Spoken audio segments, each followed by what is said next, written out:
Buenos días, hermanos. Ahora inauguramos el capítulo 7 de Juan, donde el Señor va a hacer una serie de actividades de predicación del Evangelio y que nos van a dar también una idea de cuál es el genuino Evangelio y cuál el falso, porque hay falso Evangelio y hay verdadero Evangelio. Evidentemente, el verdadero Evangelio, cuando es predicado, va a producir o buen fruto de gente que cree o de gente que no solamente se quede indiferente, sino que incluso se opone. Hay una reacción. En realidad, todos estamos bajo la influencia, o hemos estado, perdón, para no quitar el apunto de que ya muchos o todos somos aquí creyentes, pero hemos estado todos y toda la humanidad en sí, como dice Efesios capítulo 2, bajo la influencia del maligno, o sea, la influencia de Satanás. Y Dios tiene que hacer que en nuestro corazón esa influencia de Satanás sea vencida para que creamos. Pero el Evangelio tiene que ser enviado al mundo de una determinada manera. Y eso es lo que vamos a ver ahora. Porque ahora vamos a ver a Jesús, que está todavía en Galilea, está en Capernaum, está con su familia, está con sus hermanos, y sus hermanos van a hacerle de consejeros. Ellos, muy sabios entre comillas, van a aconsejarle a Jesús cómo tiene que hacer Jesús para que su ministerio sea un ministerio eficiente. Vamos a ver el consejo de los hermanos de Jesús, que todavía no creían que realmente era quien decía que era, el Cristo, el Mesías, Dios. No, ellos decían, nuestro hermano posiblemente está medio chiflado, pero bueno, dentro de su chifladura, pues él pensará, pues necesitará cierto consejo para que pueda ganar adeptos, ¿no? Y eso fue lo que hicieron los hermanos. Vamos a poner la prédica.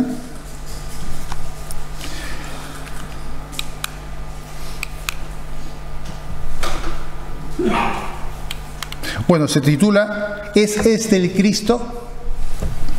Ese es el título de la prédica de hoy. Y evidentemente la gente tiene que hacerse esa pregunta cuando recibe el Evangelio. ¿Es este el Hijo de Dios? ¿Es este Dios mi Salvador? ¿O no es mi Salvador? ¿O es otra persona? ¿Quién es? Pero vamos a ver al famoso consejo de sus hermanos. Empezamos pues el capítulo 7. Dice, después de estas cosas, andaba Jesús en Galilea, pues no quería andar en Judea. ¿Por qué no quería andar en Judea? Porque los judíos procuraban matarle. ¿Por qué querían matarle a los judíos? Uno se pone a pensar. Bueno, vamos a verlo luego. Dice, estaba cerca la fiesta de los judíos, la de los tabernáculos, y le dijeron sus hermanos, sal de aquí y vete a Judea. ¿Qué haces tú aquí en Galilea, en Capernaum? Así ya te conocemos, que te vayan a conocer la gente. Dice, para que también tus discípulos vean las obras que haces. Porque ninguno que procura darse a conocer hace algo en secreto. Si estas cosas haces, manifiéstate al mundo. Porque ni aún sus hermanos creían en él. Esos son los consejos de los hermanitos de Jesús. Anda pues, que date a conocer. Pero ellos no entendían, no entendían muchas cosas. No solamente quién era, sino cuál era el mensaje de Jesús. Y Jesús le va a explicar cuáles eran sus reservas para ir a Judea. ¿Por qué él no iba con ellos abiertamente? Porque luego irá efectivamente, pero encubiertamente. ¿Por qué no lo hacía? Vamos a ver lo que pasa luego. Dice, y entonces Jesús le dijo, mi tiempo aún no ha llegado, mas vuestro tiempo siempre está puesto. ¿Por qué decía eso? Porque probablemente si él iba a Judea de una manera muy explícita, muy expuesta, probablemente los religiosos judíos que le odiaban a Jesús. Ahora, ¿por qué odiaban a Jesús? Por celos religiosos, pero fundamentalmente porque estaban bajo la influencia de Satanás. Así de simple. No hace falta explicaciones más complicadas. Ellos estaban bajo la influencia de Satanás y por lo tanto tenían que odiar naturalmente lo que Jesús decía. Pero sabía Jesús que se exponía a un peligro de que inmediatamente lo capturaran y lo mataran. Pero él sabía que había un tiempo señalado en el cual él tenía que llegar a la cruz. Era el momento que Dios había establecido, tenía que cumplir su ministerio terrenal, aproximadamente 3 años y medio, y en su momento debido, en el momento en que Dios determina, iba a ser torturado y sacrificado, y por supuesto también resucitado. Pero todo eso iba a pasar en el momento preciso, no había llegado aún la hora. Pero los hermanitos, con muy buenos aconsejadores, sin darse cuenta, posiblemente sin ninguna malicia, por supuesto, le estaban impulsando a que ese desenlace se produjese antes de lo debido. Y dicen, bueno, luego dice el Señor, no puede el mundo aborreceros a vosotros, mas a mí me aborrece. Pero, ¿por qué le aborrece a Jesús? Porque hay gente que aborrece el Evangelio, el verdadero Evangelio, no el falso, el verdadero. ¿Por qué lo aborrece? ¿Por qué no les gusta? Y ahí lo dice, porque yo testifico de él que sus obras son malas. A ningún ser humano nos gusta que nos pongan el dedo en la llaga y que nos hablen de lo malos que somos, de nuestros pecados. Es natural. Y si nosotros podemos tener la humildad como creyentes para poder arrepentirnos, reconocer nuestro pecado ante Dios, el no creyente no tiene esa actitud. Y por lo tanto, él quiere que lo dejen en paz con su pecado.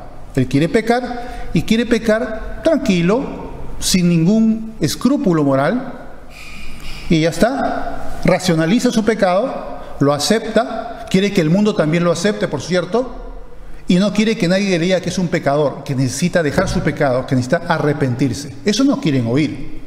Y claro, Jesús no tenía pelos en la lengua. Como él daba el verdadero evangelio tiene que señalar el pecado humano.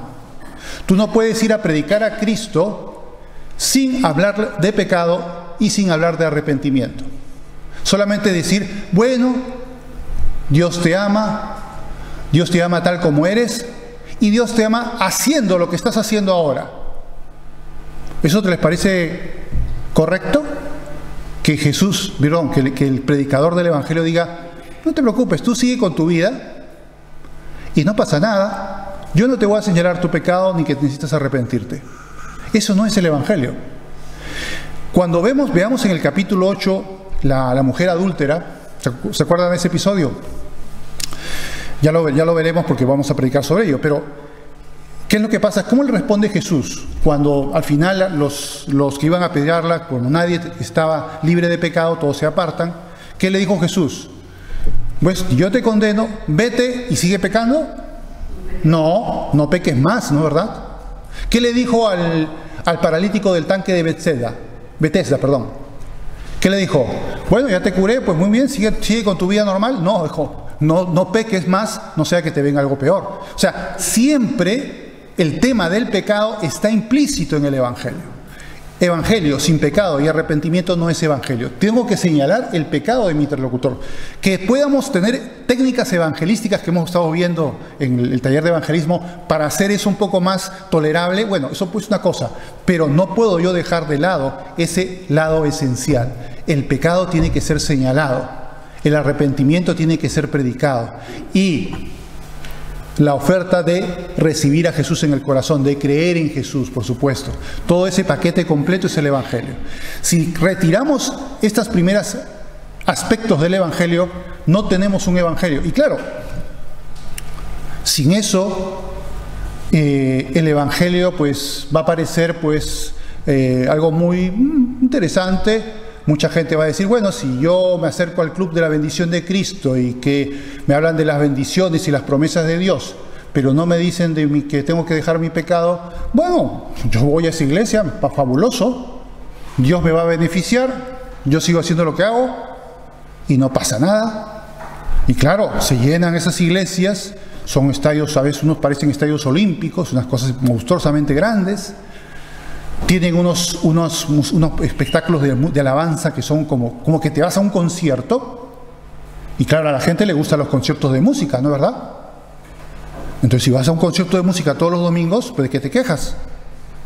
Y es todo un espectáculo, más otras cosas que ponen por ahí, o en un edificio que es verdaderamente sobrecogedor espiritualmente, y tú dices, te quedas impresionado por el edificio y dices, aquí tiene que estar la presencia de Dios.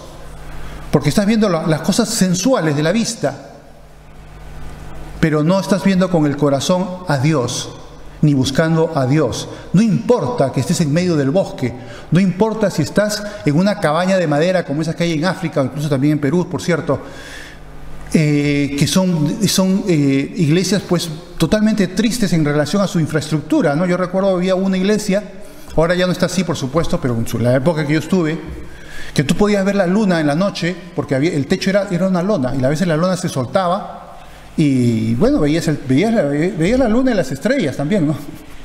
Y a veces había un ratoncito que también se intervenía en medio del culto, y pasaba por ahí y se paseaba. Y bueno, y el piso era de tierra, pero tú no ibas por el templo, ni ibas por el espectáculo, tú ibas porque buscabas a Cristo. Ahí está, ¿no? Esa es la diferencia. Vas porque buscas a Cristo, no importa la infraestructura, no importa el espectáculo del culto, sino que tú buscas tener comunión con Dios, buscas la palabra de Dios. Eso es lo que tienes que buscar, pero no la infraestructura. Pero claro, hay gente que le gusta eso, y el Evangelio se presenta de esa manera dúctil. Pero no. Dice luego el Señor, dice, subid vosotros a la fiesta, y yo no subo todavía. No dice que no va a subir, todavía. Porque mi tiempo aún no se ha cumplido. Habiéndoles dicho esto, se quedó en Galilea. Pero bueno, vamos a ver otro pasaje del mismo Jesús explicando sobre este problema de por qué a la gente que está en pecado no quiere acercarse a Jesús. Porque hay dos actitudes del corazón. O que tú dices, tienes la suficiente humildad para reconocer tu pecado, que es lo mejor, es lo deseable, y te arrepientes y sí, efectivamente he hecho mal, he tenido una mala actitud con esto, con otro, con tal o con quien, y bueno, lo reconozco, quiero cambiar, que el Señor me sane, me cure, me perdone, y pueda seguir en mi vida con la bendición de Dios, edificándome a través del Espíritu Santo. O ponerme R con R, enroscarme y decir, no quiero reconocer nada, y así me quedo. Esto es lo que dijo en el capítulo 3, que vimos anteriormente. Decía, y esta es la condenación, que la luz vino al mundo, y los hombres amaron más las tinieblas que la luz. Porque todo aquel que hace lo malo aborrece la luz, y no viene a la luz, para que sus obras no sean reprendidas. Interesante, ¿no? El que quiere enroscarse en su pecado va a sentir inadversión por el Evangelio. No va a querer ir, no va a querer acercarse a Jesús porque no quiere que sus obras sean reprendidas. ¿Ven? Eso es el gran peligro de tener una actitud así en el corazón. Dice, más el que practica la verdad viene a la luz, para que sea manifiesto que sus obras son hechas en Dios. No es porque, ojo, ahí podemos interpretar mal, es que es una persona muy buena. No está diciendo que sea una persona buena, ojo. Porque cuando nos acercamos a Jesús somos pecadores. El que se acerca a Jesús es un pecador, pero es un pecador que reconoce su pecado y reconoce que necesita a Jesús para que Dios perdone sus pecados. Ahí está la diferencia. No es que no seamos pecadores, claro que somos pecadores, pero necesitamos tener esa actitud en el corazón, esa humildad, y no arrogancia, sino humildad, de decir, sí, efectivamente, esto estoy haciendo mal o he hecho mal. Tengo que arrepentirme, cambiar de dirección, enmendar eso y seguir a Jesús. Ese es lo que debo hacer. Por lo tanto, no debo de enroscarme en el pecado. Vamos a ver qué pasó luego. Dice, pero después que sus hermanos habían subido, entonces él también subió a la fiesta, es decir, se fue escondido. O sea, no fue explícitamente, sino después, que ya había empezado la fiesta, que ya el barullo ya había empezado, y él va No deja de ir, no deja de ir, él va. No abiertamente, sino como en secreto. Y le buscaban los judíos en la fiesta y decían: ¿dónde está aquel? Y había gran murmullo acerca de él entre la multitud, pues unos decían: es bueno, pero otros decían: no, sino que engaña al pueblo. Pero ninguno hablaba abiertamente de él por miedo a los judíos. Recordemos que aquí, para que no haya malas interpretaciones, porque esto se ha usado como una mala interpretación, cuando habla de los judíos, no se refiere al pueblo judío, sino a los religiosos judíos. ¿Ya? Eso es muy importante porque muchos han usado esto para decir que eso es una especie de antisemitismo. No tiene nada que ver con antisemitismo. Jesús era judío, los apóstoles eran judíos, o sea que no es antisemitismo. Está hablando de, cuando se refiere en el Nuevo Testamento a los judíos, se refiere a los religiosos judíos. Los escribas, los fariseos, los maestros de la ley. A esos.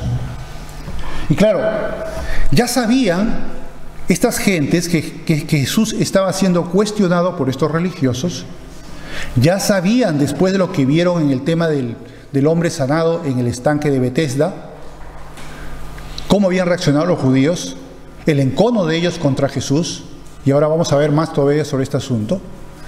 Y ya conocían pues que los judíos lo buscaban y querían matarlo. Y estaban pues expectantes, viendo en qué momento aparece Jesús. Porque aparecerá, no lo están persiguiendo, o quizás no aparecerá. ¿Qué sigue luego? Dice: mas a la mitad de la fiesta subió Jesús al templo y enseñaba, y se maravillaban los judíos diciendo: ¿cómo sabe este letra sin haber estudiado? Cuando Jesús tenía 12 años, era un niño, él se quedó en el templo por unos días y sus padres pues se dieron cuenta mientras estaban en la caravana que no estaba el niño y se fueron a buscarlo y retrocedieron a Jerusalén para buscarlo. ¿Y dónde lo encontraron? Jugando a las canicas, con el trompo, con los chiquillos ahí. No estaban jugando a las canicas. Jesús estaba en el templo con los escribas y los maestros de la ley y los sacerdotes, y hablaba con ellos con una inteligencia y un conocimiento que los dejó asombrados. ¿Por qué tenía Jesús eso? Porque él no era un niño cualquiera. Él era ni más ni menos el creador del universo. Eso no es poca cosa, ¿no? Estaban ante Dios, el creador de las galaxias, el creador de la vida y toda su fabulosa complejidad. ¿Cómo no iba a saber ese niño de las cosas de la ley? Y efectivamente Jesús nunca estudió en una escuela rabínica y sin embargo era considerado rabí. ¿Por qué lo consideraban rabí? Porque él ya sabía perfectamente todo lo que tenía que saber un rabí, infinitamente mucho más. Ese era Jesús. Por lo tanto, le sorprendió de pronto ver a este hombre predicando con una sabiduría y una erudición que era del todo sorprendente. ¿De dónde ha salido este? ¿Se acuerdan cuando también los discípulos después de Pentecostés también se asombraron a la gente cuando los oían hablar y decían: pero estos no son pescadores, gente sencilla del pueblo, y ahora los oímos como si fueran letrados, como si fueran gente erudita?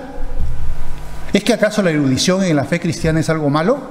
Porque hay algunas iglesias, y también en un cierto tiempo, incluso la misma Iglesia Católica también tuvo una actitud despectiva con respecto a la intelectualidad, porque pensaban que intelectual significaba ser contestatario a la fe cristiana. Y es algo que, bueno, es un tema muy largo para tocarlo, y algún día lo tocaremos, pero por supuesto no hay ningún problema entre la intelectualidad y la fe cristiana. Que haya algunos intelectuales que estén del lado del ateísmo, eso no significa que haya grandes intelectuales del lado de la fe cristiana. Y sin ir más lejos, el apóstol Pablo fue un auténtico erudito, un hombre muy inteligente, con unos conocimientos muy profundos, y ahí está, ¿no? O sea que eso no hay ningún problema. Bueno, continuemos. Dice que Jesús le responde y le dice: mi doctrina no es mía, yo no soy un farsante que he venido aquí a hablarles de mis ideas. Hay muchos por el mundo que están hablando de sus ideas. Yo, siendo quien soy, fíjense, no he venido a hablarle de mis ideas, sino que la doctrina no es mía, dice, sino de aquel que me envió. Está hablando del Padre, se entiende perfectamente. Ellos lo entendieron también, hablaba del Padre. El que quiera hacer la voluntad de Dios, el que vaya con un corazón genuino, sincero a Jesús, él mismo se dará cuenta de forma inmediata, sin que se lo diga a nadie, que esa doctrina es de Dios. Cuando tú lees la Biblia, vas al Nuevo Testamento y lees a Jesús, lo que dice Jesús, y eso también lo veremos en el próximo domingo, las reacciones a la predicación de Cristo, tú vas a encontrar, si tienes un corazón que ya ha sido tocado por el Espíritu Santo para creer, vas a encontrar que eso que estás oyendo procede de Dios, de ninguna otra fuente, sino de Dios. Dice, el que quiera hacer la voluntad de Dios conocerá si la doctrina es de Dios o si hablo por mi propia cuenta. El que habla por su propia cuenta, su propia gloria busca. Pero el que busca la gloria del que le envió, este es verdadero y no hay en él injusticia. Busca la gloria del que le envió. Eso también se aplica, no sé si se darán cuenta, a los predicadores del Evangelio, ¿no? El predicador del Evangelio nunca debe predicar su propia doctrina. Nosotros tenemos ideas en la cabeza. Podemos quizás interpretar algunas partes de la Biblia de una forma diferente a otros hermanos, pero no estamos llamados a predicar mi doctrina, sino la doctrina de quien nos ha encomendado llevarla al mundo, que es Jesús. ¿Cierto? Yo tengo que tener cuidado qué es lo que estoy enseñando. Si lo que estoy enseñando es fiel a la Escritura, entonces estoy en el camino correcto. Pero si yo comienzo a enseñar mi propia doctrina, no estoy en el camino correcto. No estoy actuando conforme a lo que Dios espera que haga. Y lamentablemente hay muchos predicadores en distintas iglesias, incluyendo evangélicas, y lo he visto porque estaba ahí, que de pronto parece que buscaran alguna idea retorcida de la Escritura, alguna interpretación extraña, y eso es lo que predican en el domingo. Y como que la gente, como que buscara sorprender a los oyentes con alguna cosa estrambótica, extraña, como diciendo qué erudito o qué inspirado del Espíritu Santo es este predicador que nos mete unas ideas que no se me había ocurrido nunca. Y claro, ideas, muchas de las cuales no están verdaderamente fundamentadas en la palabra de Dios. Yo recuerdo uno de los pastores de la Alianza Cristiana y Misionera de Perú, del gran avivamiento que hubo en los años 60, 70 del siglo pasado. Un hombre, la verdad, extraordinario, ¿no? Y dice que una vez él mismo cuenta que de pronto vio algo en las Escrituras y dijo, uy, qué interesante, voy a predicar sobre esto.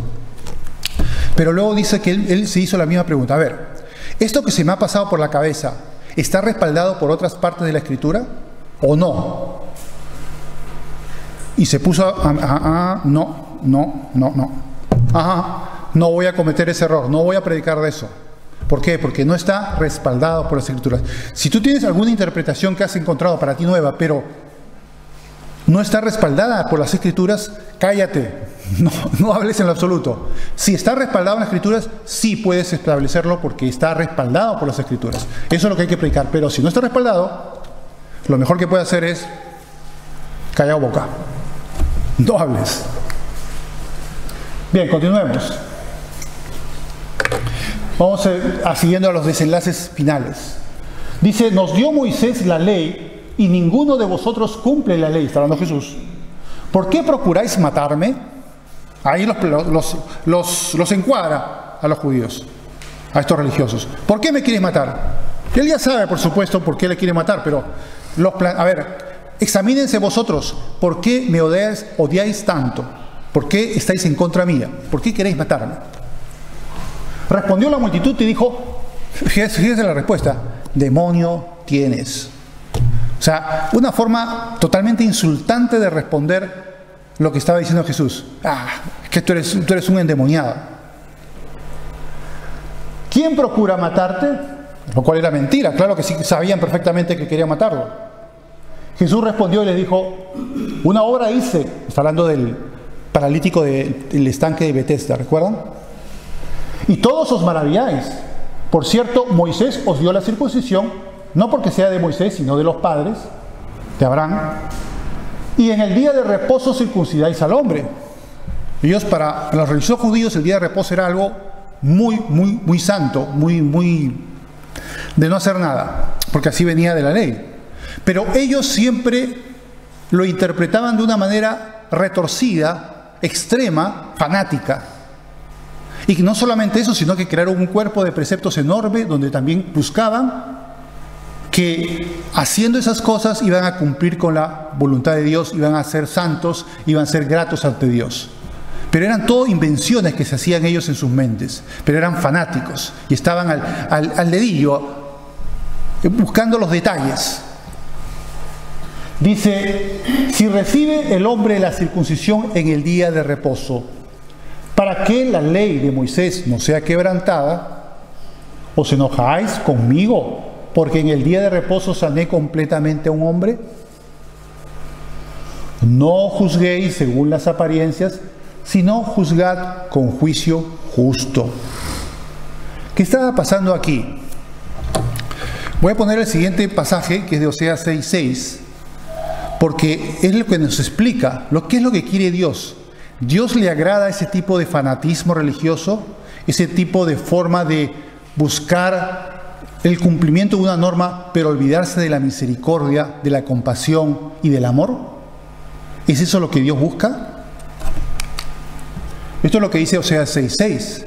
Misericordia quiero y no sacrificio. Conocimiento de Dios más que holocaustos. ¿Qué significa eso? ¿Qué significa para nosotros eso?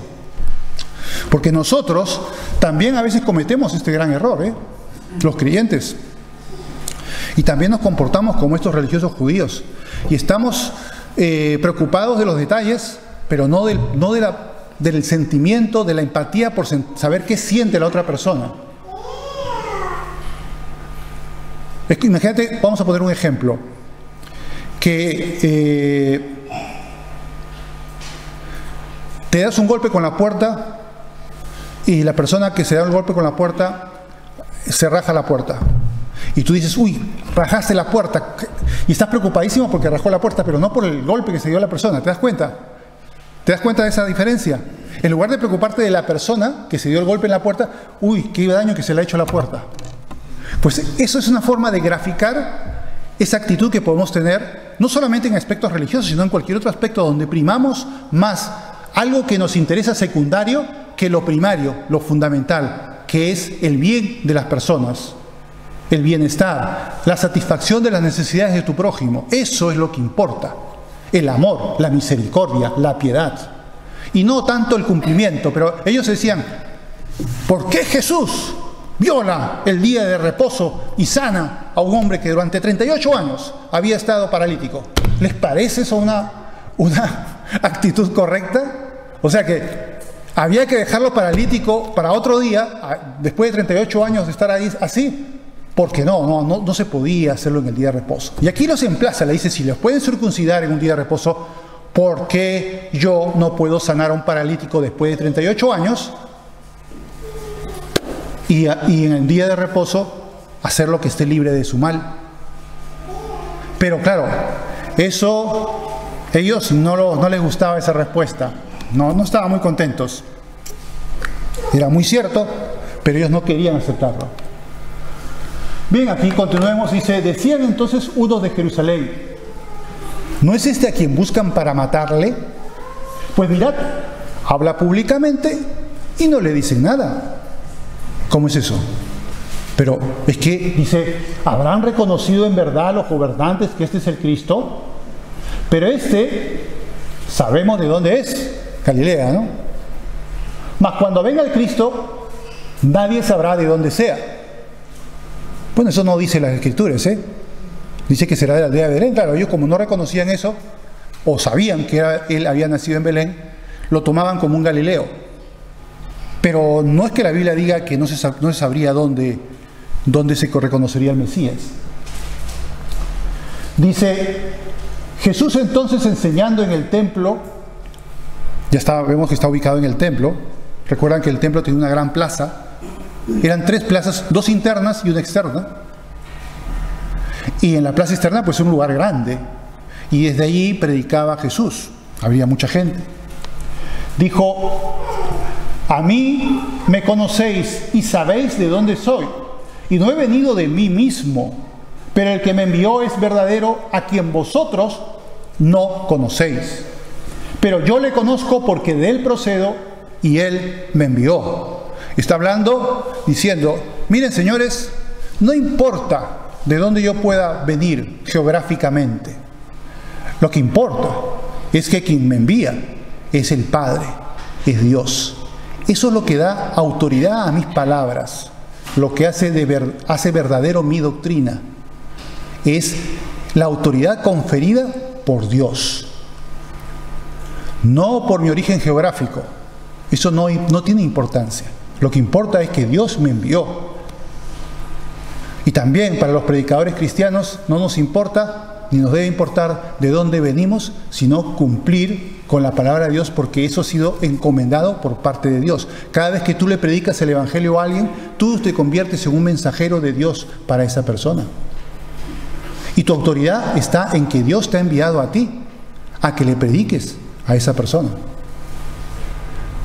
No porque sea tu autoridad o de dónde hayas venido, sino porque Dios te envió.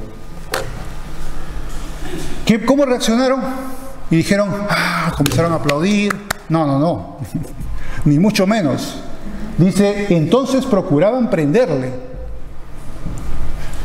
pero ninguno le echó mano porque aún no había llegado su hora. Ciertamente todavía no era el momento y Dios los protegió. Y no solamente en esa ocasión, hubo otra ocasión en que lo iban a apedrear y él salió como si fuera un hombre invisible y no lo pudieron apedrear. ¿Por qué? Porque no era su momento. Esto también nos lleva a Isaías 43, ¿no? No vamos a verlo ahora, pero en Isaías 43 hay una promesa de protección de parte de Dios. Obviamente cuando nos llega la hora de partir de este mundo, esa promesa, digamos, ya deja de cumplirse porque ya es el momento, llegó el momento, nos llegó la hora. No sabemos cuándo, unos antes, unos después, eso no lo sabemos. Pero cuando nos llega la hora, pues eso ya se deroga. Pero mientras no te llega la hora, te puedo asegurar, quizás algunos sepan y lo tengan consciente y otros no lo sepan, Dios seguramente te ha protegido de la muerte más de una vez. Tú te puedes haber enterado o no, pero te ha protegido porque aún no era tu hora y tenía un plan para ti. Hasta ese momento, cuando ya cumplas ese plan y tengas que partir de este mundo. Pero mientras no ha llegado tu hora, nada te pasará. No sabemos por qué a unos nos toca esa hora muy jóvenes, a otros muy mayores.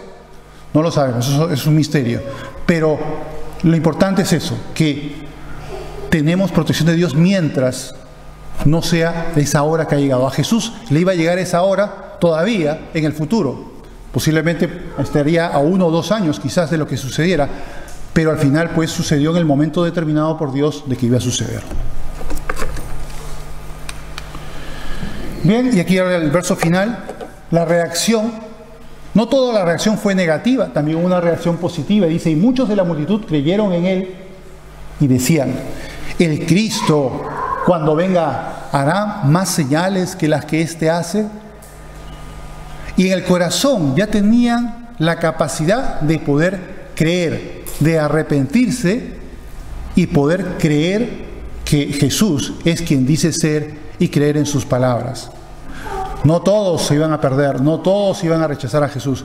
Ya Dios tenía a su pueblo allí para que estas personas tuvieran por el Espíritu Santo y no por otra cosa, porque si no es por el Espíritu Santo no creeríamos y habríamos creído, y pudieron ellos creer a Jesús y poder luego ser salvos, porque ahí está el poder de Dios.